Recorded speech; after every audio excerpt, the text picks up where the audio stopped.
This week on SUNUP, the state veterinarian weighs in on a new federal rule about animal diseases. Plus, how this year's crop's looking, canola quality, and management advice for producers. And the oats option during drought when forage is in short supply. All this and much more today on SUNUP.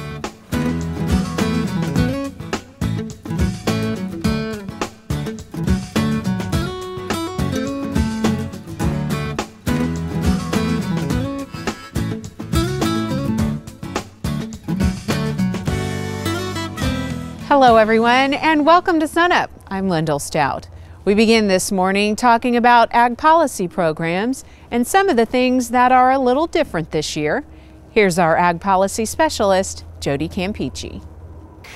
The 2008 Farm Bill was extended, as most of you know, and with that, the ACRE and DCP program were also extended into the 2013 crop year. The sign up for those two programs starts on February 19th. Okay, and are producers kind of touching base with you and asking you which program would be best for them? I've actually gotten a lot of questions recently about which program to enroll in. One key important thing to note about it is that in the 2008 Farm Bill, producers who enrolled in the ACRE program had to remain in ACRE for the life of the Farm Bill. They couldn't go back and choose DCP the next year. With this 2013 sign-up, though, they're allowing producers to choose ACRE or DCP regardless of what they were enrolled in previously. Now, Jody, it seems like you're talking about this a little earlier in the year than you normally would. Yes, usually I recommend that producers wait until mid-May or so that we can at least know what the state wheat yield for Oklahoma is going to be and have some more information on prices and yields that go into the ACRE calculations. However, this time I'm actually recommending that producers sign up early in the direct and counter-cycle payment program. And one option is they can enroll in DCP, and then in May, if we find out more information and it looks like ACRE may be a better option, they can actually opt out of DCP and then enroll in ACRE before the June 3rd ACRE sign-up deadline. So that's just kind of part of the rules, I guess. They do have that option. People may be not aware that they have that option? Yes, that option is available at the Farm Service Agency office. And you know, part of the reason for this is that we do have 2013 direct payments that were in the Farm Bill extension. However, there's a lot of uncertainty going on in Congress and with the Farm Bill right now related to budget issues and the sequestration that's going to take place in March. So the more producers that are enrolled early in DCP, it'll give Congress a better idea of just how much need is out there and you know how many producers are planning on getting direct payments. This must be kind of challenging from a planning and production standpoint, all of this uncertainty. Yes, definitely. There's actually been a lot of farm loans that were able to be made this year due to the inclusion of the 2013 direct payments. However, they don't actually go out until October, so there's still a bit of uncertainty there, but we're hoping, you know, that they were guaranteed in the extension that they'll actually take place and producers will be able to get 2013 direct payments. Okay, so bottom line, get enrolled now and then kind of wait and see on the rest. Yes. Okay, Jody Campeacci, our ag policy specialist. Thanks a lot.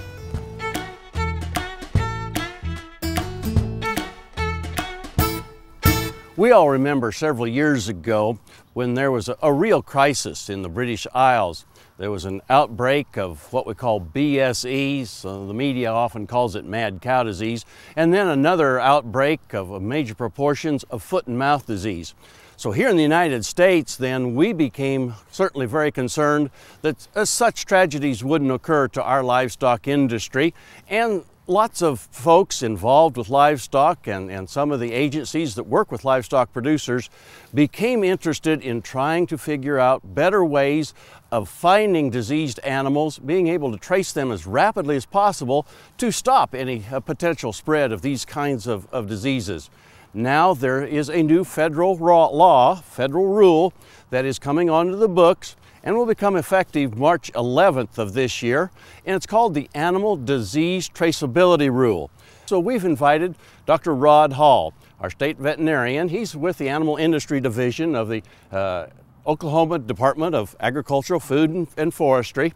And Dr. Hall, I'd like to have you give us a little bit of an update as to what this new traceability rule is about, and what some of the things that folks need to be concerned about as we move forward in this new time frame.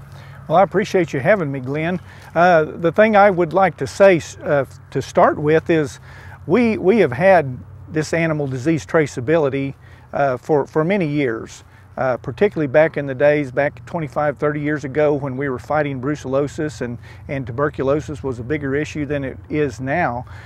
We were identifying those cattle with permanent official identification because of all the brucellosis testing, tuberculosis testing, the calf foot vaccinations that we were doing to our heifer calves.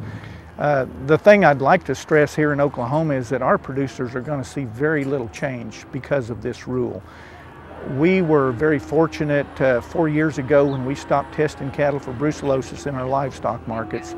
We worked with our producers, with the livestock markets themselves, and we were able to maintain identifying cattle that go through our livestock markets and recording that identification. And we actually saw this coming, so we started renewing those databases with the identification in an electronic form that we can search more easily. So we are pretty much up to date on this. I think, as I say, our producers, our livestock markets are going to see very little difference because of this rule. As I understand it, Dr. Hall, this primarily just affects interstate movement of livestock. And so to help people better understand it, let's use a couple of examples. Let's say I live in northeast Oklahoma and I'm going to sell some cull cows this spring, and I choose to sell them at a livestock market in another state, such as Joplin. How will that affect me? Right now, we don't think that there will be any difference in the way producers are doing that. In the past, because the livestock markets do identify those cattle and collect that identification, and Joplin has a real good system to do that, we have not required any special identification or documentation for animals going from an individual premise in Oklahoma to a livestock market in another state. Same way, we have a lot of producers in Texas that come to some of the markets along our southern border. So right now it doesn't look like there will be any difference in the way those producers operate. The animals will be identified at the market, the documentation will be made there. If I'm a seed stock producer and I have bull customers in several different states, what differences will this new rule mean for me? Once again, Glenn, not much difference, because right now the other states are already requiring that breeding cattle have to be officially identified and they must be listed on a health certificate. So those producers are already having to work with their veterinarians to get the health certificate, get those animals identified, and to meet the expectations of the state of destination that they're going to. So those things that are required by this rule are pretty much already being done by our seed stock producers here in Oklahoma. And finally, as I understand, this rule primarily is affecting older cattle. What about if I have a set of calves, straight off the cow, weaned calves, that I'm going to sell in another state? Right now, once again, no change. This rule only affects sexually intact animals that are 18 months of age or older. So those younger stocker calves that are moving back and forth, or even calves that have been on grass for a while and going to a feedlot in Texas or Colorado or Kansas, would not have to have any special identification. They will need a health certificate just like they do now. Okay. And if a producer has questions about this new rule or about other rules involving interstate shipment of cattle, who can they contact? They can contact us at the Department of Agriculture. Myself or Dr. Debbie Cunningham is the person that keeps track of our animal disease traceability program.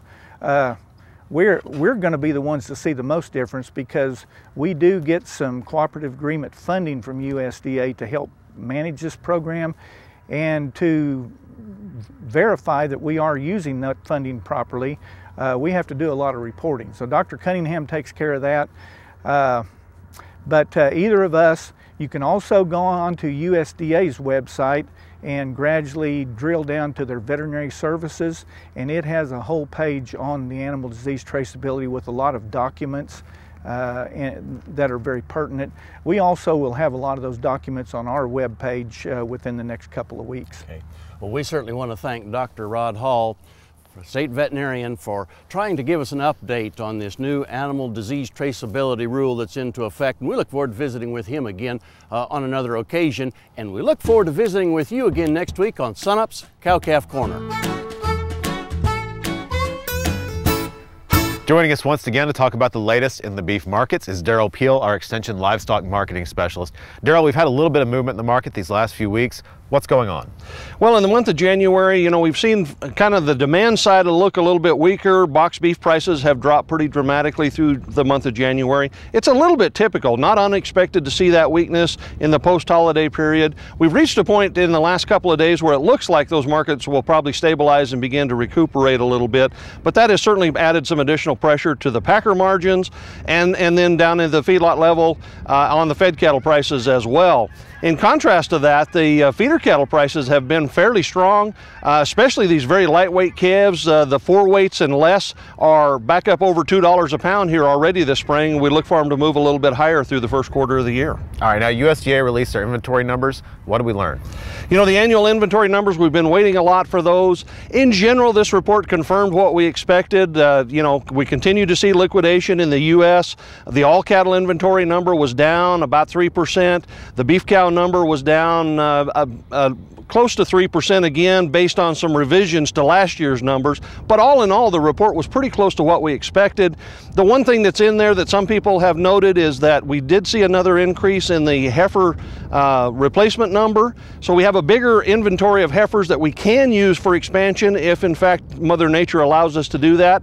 You know, the trick here is just exactly those drought concerns, because a year ago we also had a slight increase in the heifer inventory number, but before the year was over we did not in fact ultimately add those heifers to the herd simply because we weren't able to. All right, did the report tell us anything about the Oklahoma herd in particular? You know, this report gives us our only peek each year, the breakdown of all states. And so for Oklahoma, again, the all cattle inventory continues to drop. The beef cow numbers were down. Oklahoma was only down slightly, and that's actually pretty consistent with what I thought happened. 2012 wasn't nearly as big a decrease for us as 2011 was, but it still goes down. In contrast to that national number on the heifer side, though, Oklahoma's heifer inventory was off significantly this year. And so it says that we have really pulled down things. In fact, our estimated feeder supply, not only nationally but in Oklahoma, is also quite a bit down. So you can really see the drought impacts after 2 years, having pulled all of those numbers down significantly in Oklahoma. All right, good information and plenty to keep an eye on. Darrell Peel, Livestock Marketing Specialist here at Oklahoma State University.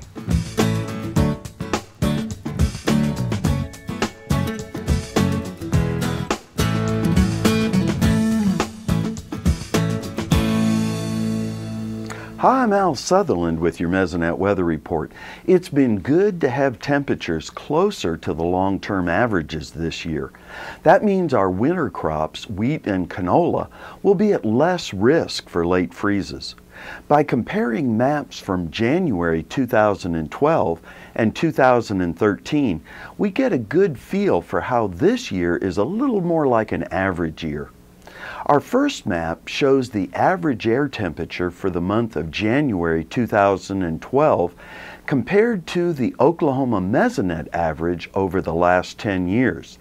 What sticks out is not only were we above average last January, but the numbers range from 3 degrees above average to 6 degrees above average. For January of this year, the Panhandle area was actually below the average for the last 10 years, while the rest of the state was 1 to 2 degrees above average. The warmer temperatures in January 2013 were influenced slightly more by the daytime highs that were several degrees cooler in the Panhandle and warmer in the eastern part of the state. They range from -3 to 4 degrees above average. The nighttime lows only varied from -1 to 3 degrees in a few locations. A few degrees doesn't seem like much, but it makes a big difference in how our plants respond. Gary, what is our drought status this week? Good morning, everybody. I hope it's raining wherever you're at this morning. If not, we do have some good news to start out with on the latest U.S. Drought Monitor map. As you can see, we have improvements down in southeastern Oklahoma and also up in northeastern Oklahoma. That D3 or extreme drought was dropped down to merely severe drought. It doesn't sound right to say severe is an improvement, but in this case it most definitely is. Now unfortunately out in the Oklahoma Panhandle, we also have an increase in that D2 drought or severe drought up to the extreme category or D3 drought. It's been a long time since it's rained out there, and we can show you that on this next map. As you can see from this map from the Oklahoma Mesonet, it's been about 26 days, at least through Wednesday morning, since much of northwestern and southwestern Oklahoma have seen a day with at least 1/10 of an inch of rainfall. You go out to the far western Oklahoma Panhandle, however, it's been up to 53 days since they've had 1/10 of an inch. So quite a while just to get that little amount of rainfall. Bump that up to days without at least 1/4 of an inch of rainfall, and we have about the same map, at least through northwestern and southwestern Oklahoma, about 26 days through Wednesday. But if you go out to the far western Oklahoma Panhandle, it's been as many as 115 days in Cimarron County without at least 1/4 of an inch of rainfall. So extremely dry in that area, and that's why we had the downgrade on the drought monitor map. Finally, let's take a look at the latest U.S. seasonal drought outlook from the Climate Prediction Center. I'm afraid it's the same old map we've seen over the last few months, with all of Oklahoma remaining in that either persist or intensifying drought area at least through April 30th of 2013. So not good news for Oklahoma on this map.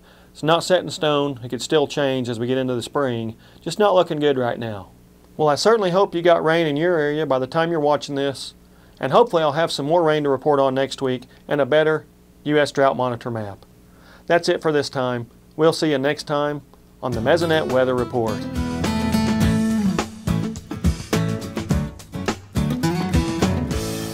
Joining us once again to talk about the latest in the grain markets is Kim Anderson, our grain marketing specialist here at Oklahoma State University. Kim, the big headline to me this week, Kansas City Board of Trade is shutting down. Hard red winter wheat is moving to Chicago. Can you tell us what that's going to mean for producers here in the state? Well, they're making noises like it's going to improve efficiency. They'll probably have more volume, a higher number of trades. But if you look back, you go back a year or so when we had the basis problems at the Chicago Board of Trade with the settlements for the corn, the beans, the wheat. We didn't really have those problems with Kansas City Board of Trade wheat. I think the Kansas City Board of Trade has been relatively efficient over the past few years. I don't know that we will increase efficiency. We may narrow that bid-offer spread a little bit, and that may improve the price just marginally, 1/10 of a cent, 1/2 a cent maybe for producers. But I think it'll just be a move from Kansas City to Chicago. I don't think the producer will see very much. All right, now this morning I read one analyst called this a weather market. What does that mean? Well, in my opinion, what that means is there's just not anything else to talk about right now. The wheat's in dormancy. It's in the dormancy here, it's in the dormancy Europe, it's in dormancy in the Soviet Union.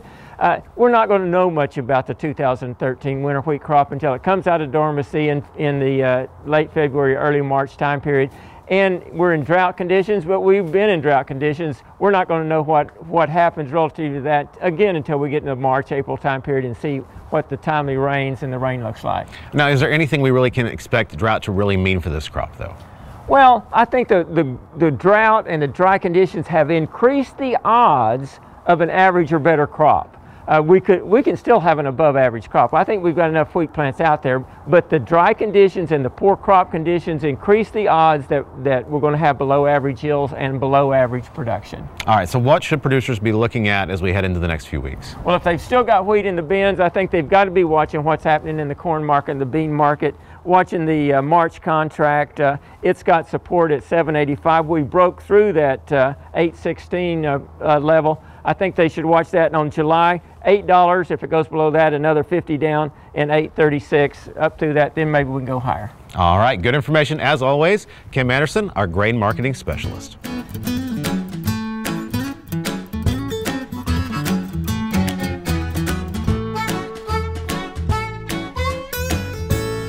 Hi, welcome to Shop Stop. Today we want to talk about an easy way to hold a bolt or a nut into a socket when you're reaching into an odd space with it. Okay, typically what happens with me is I've got my bolt or nut in my socket and I'm trying to fit it down in the space and it's falling out on me. Well, what you can do is just get a small piece of molder's clay or some putty or something like that and put it inside of your socket. We prefer blue, and we stick it in here and we put the bolt in and just press it against there, and you can turn it up and it holds your bolt in your socket. Just a little tip for trying to hold a bolt or a nut into a socket when you're trying to go into that odd space. Hey, thanks for watching. We'll see you next time on Shop Stop.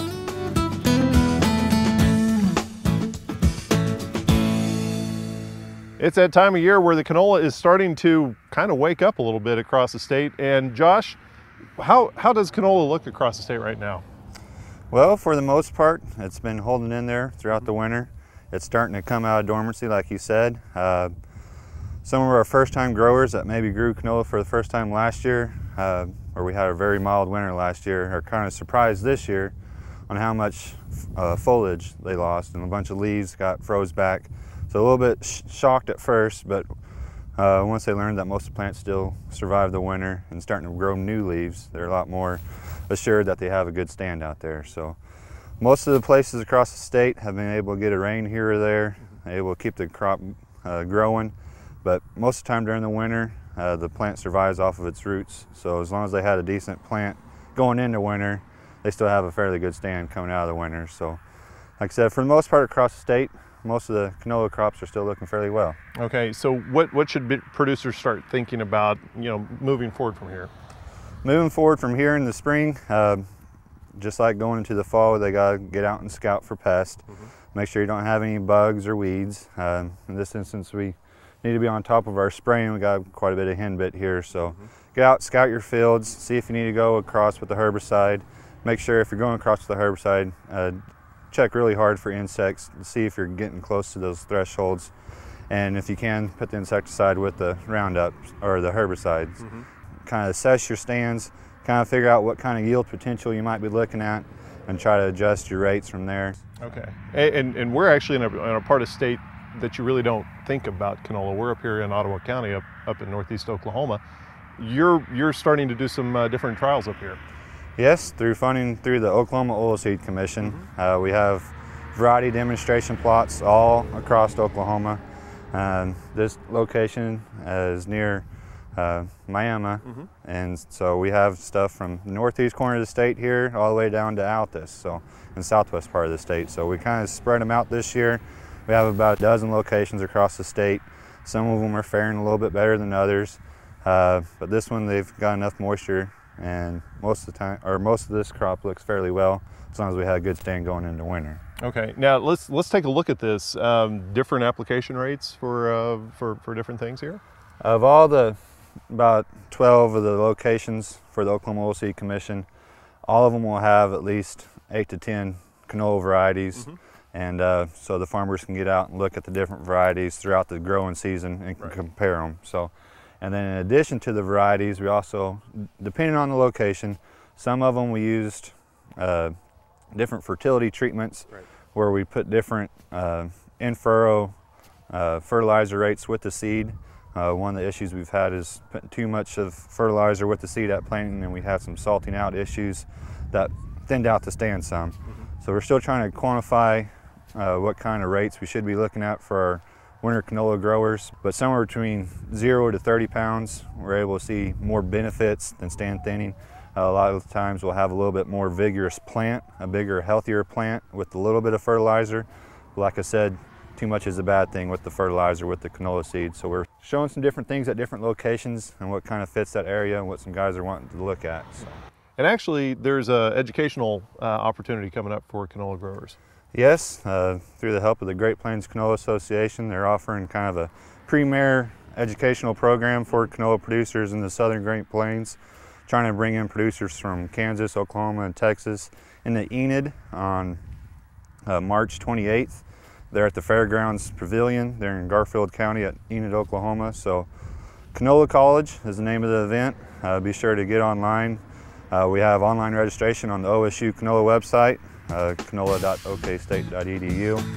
Okay, thank you much, Josh, and we'll put a link to that on our website, sunup.okstate.edu.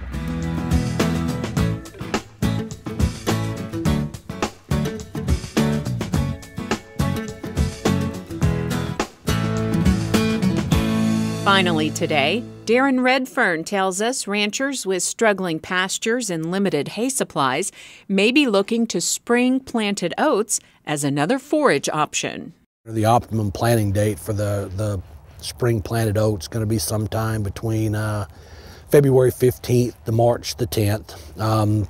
If the conditions end of January, early February, tend to be a little warmer than normal and a little wetter than normal, we may want to move more toward that earlier planting date. If they tend to be colder or drier, we may want to delay planting a little bit. One of the things that's unique about a lot of the winter annuals that are planted during the spring is that once the main tiller emerges, those plants typically don't have a lot of additional tillering that's going to increase the forage yield. So the vast majority of the production is going to be from that single main stem. Oklahoma Cooperative Extension has a new fact sheet available on spring-planted oats, PSS 2160. You can find this publication by contacting your local county extension educator or through the links on our website, sunup.okstate.edu.